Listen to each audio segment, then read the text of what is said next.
Harmeen tokko kan dhala isheerraa fagaattee jiraachuu dandeessu yookiin itti tolee osoo hin taane dhala ishii kana wanti barsiistu waan nyaachistuu fi waan obaastu dhabdeeti. Egaa obboloota koo nagaallee isin gaafachuu hin daganne nagaaf jaalalli waaqayyoo haala bakka jirtanitti isiniif haa baay'atu.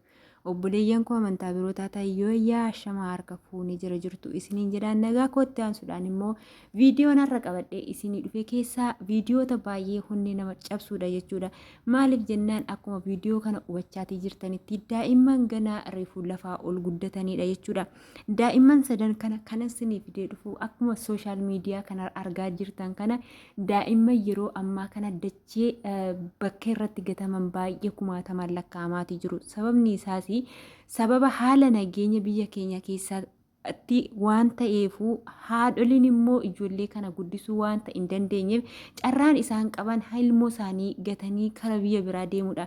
Akkuma jalqaba argitan Buruuk mucaan jedhamu kuni waan baay'ee garaa nama nyaatu fi waan baay'ee nama mararu keessaa haati isaa biyya Arabaa kana deemte jechuudha. Maaliif jennaan hangan dhala koo bira taa'ee rakkadhu biyya namaa deemitan dabarsaaf jetteeti jechuudha.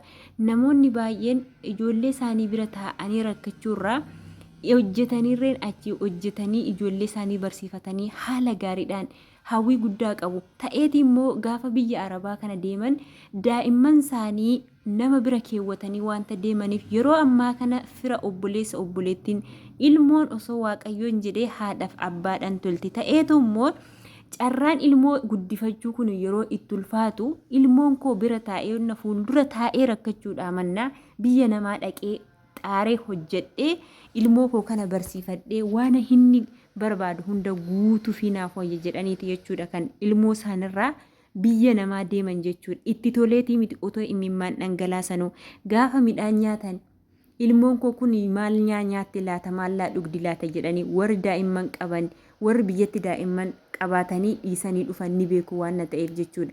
Mucaan kun egaa baay'ee xiqqaadha. Haati keessa deemte gaafa jedhamu haati koo biyya Arabaatti jirti.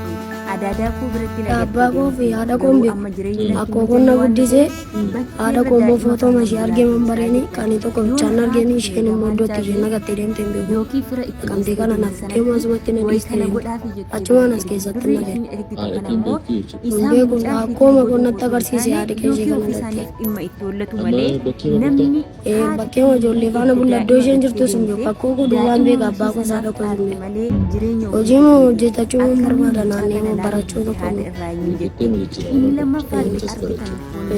haati koo akkoo kootu na guddisee akkoo koo na guddise malee haati koo hin beeku akkoo kootu suura haadha abbaan qaba haadhamma qaba haadhi koo erga jedha manuma nama galtee achuma jiratti anammoo ijoollee biran jiraata anammoo ijoollee biran jiraata isheen mana nama hojjetatte achuma jiraatti mana nama hojjette achuma jiraatti achumatti hojjette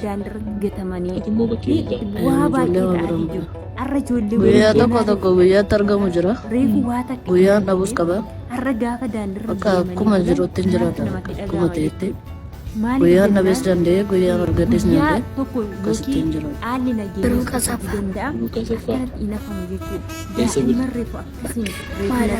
ol ba'an kan boru biyya isaanii balbala irratti gatanii waan nyaatan dhabanii waan dhugan dhabanii akkasiin daandirra barandarra bulan baay'ee tokko namatti dhaga'ama. Kun immoo haala nageenya namoonni bakka jireenya isaaniirraa biyya Arabaa jirti. daandii biraatti Isheen sin beektu qaama maal irra akka jirtu. isaaniirraa buqqaaniiti. Kanaafuu Lammaffaa immoo bakkee bulaa jirtu irraa manatti hin galtu. wanta nyaatan Yeroo baay'ee ijoolleen daandii irra jiraatan rakkina waan qaban nutti fakkaatu.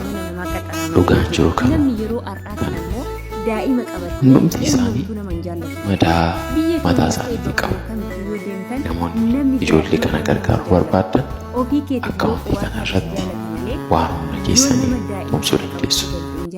Har'a daa'imman babbareedduun kun gaafa daandiirratti bulanii waan nyaatan dhabanii, waan dhugan dhabanii, waan uffatan dhabanii akkasiin daandiirra taa'anii bu'an kana caala wanti namatti dhaga'amu maaltu jira? Biyyi keenya kun karaa fuulduraatti maal gochaatii deemta? Eessarra deematii deemna gaa? Dhaloonni ammaa kun maal keessa jirra laata? Namni ijoollee kana gargaara yoo jiraatan laayik sheerii godhaa. sheerii waliif godhaa yoon an ofii kiyyaa gargaaru dadhabe akkanatti sagalee yoon baasee iyyeefi yookiin namni tokko yookiin namni lama gargaaruutii danda'a jechuudha. Nama jechuun birrii hoodhaa jechuu miti. Yoo wayyaa lama qabaate tokko yoo kenniteef kan ganama ofii keetiif ciree laaqanaa fi iraata galgalaa nyaattu isa ciree ganamaa sana ofii keetiif dhiistee mucaa kanaaf laattee ijoollee kanaa laattee isa laaqana keetii immoo isa ciree ofii keetiif nyaattu laaqana yoo nyaatte isa guyyaatti gizee 4 nyaattu yoo gizee tokko nyaatte ijoollee kana beeloo fi dheeboo baaste lubbuun keerree boru mana waaqayyootti boqonnaa argatti jechuudha. Meeqa keenyatu nyaata osoo nyaannu nyaata har'a nyaanne nyaata ganama nyaanne galgalatti deebinee hin nyaannu jennu nyaata ciree nyaanne misaarratti hin nyaannu kan jennee filannu meeqa keenya ofuma keenya gaafa gaafii wal gaafannu jechuudha. Arra daa'imman kun ganaa reefu lafaa ol guddatan daandirratti akkasiin gaafa rafanii daandirratti gaafa akkasiin dhiphatan cabni kun caalu hin jiru jechuudha. Maal lamatti dhaga'ama har'a ijoolleen kun ganaa reefu ol dhalattoodha jechuudha. Kanaaf immoo suusii garaagaraatiin qabamuutii ni danda'u jechuudha. Suusii sana keessa immoo yoo qabaman keessaa ba'uun baay'ee rakkisaadha jechuudha. Suusii kanaan osoo hin qabamin wanta qabdaniin gargaaruu hila qarshii qofaan miti.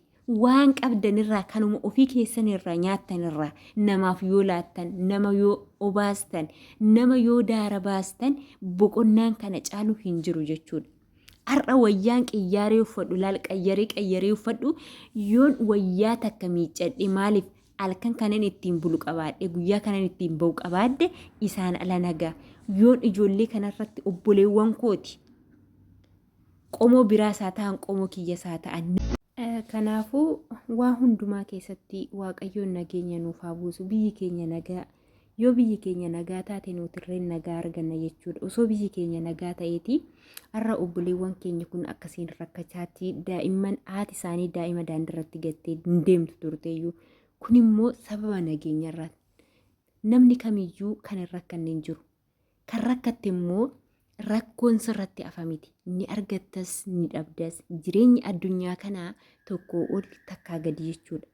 Akkuma argattu sana dhabuun illee ni jira jechuudha. Gaafa argattu sammuu kee amansiisi. Gaafa dhabdullee ni jira waan ta'eef. Kanaaf ijoollee kana waan qabdaniin namoonni ijoollee kana beektanirree akka gargaartan abdiin isinirraa qaba. Maaliif taanaan borurree isin daa'ima godhachuutii dandeessu. Carraan ilma namaa kun hin beekamu jechuudha.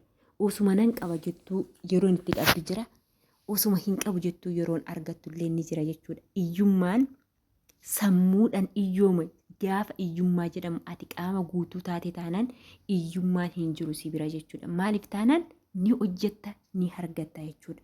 Kanaaf obboleewwan koo viidiyoon kun yoo isinitti tole laayik sheer gochuu hin dagatinaa. Warreen maamila koo hin taane immoo kottaa maamila kootti dabalamaa wantoota viidiyoo asirraa siniif darbu ni dhaggeeffattu bakka immoo komii qabdanitti bifa koomantiitiin naa deebisuutii dandeessu. Kanaaf obboleewwan koo hundi keessanuu wanta qabdanii wal bira dhaabbadhaa waliif laadhaa waliif obaasaa. Umaa miti wayyaa takka qabdaniin isa tokkoon daara baasaan isiniin jedha akka kootti jechuudha. Jireenya koo kara fuulduraatti irree rakkattoota gargaaruu fi warreen haadha fi abbaa hin qabne hanga humna kootii yoon qarshiidhaan dadhabe waanuma qoonqoo kiyyatti nyaadhu waanuma qoonqoo kiyyarraa nyaadhu sana isaaniif illee ammuma nyaadhu sana isaaniif akka laadhu immoo waaqayyorraa abdiin qaba jechuudha. Fedhiin koollee kana jechuudha. Argitaniirtu jechuudha viidiyoo kanarratti. Wanti kana caala nama gaddisiisu hin jiru. Har'a qabaadheenas ta'a waan ta'eef. Kanaafuu oduu isinittiin baay'isuu guddaa galatoomaa.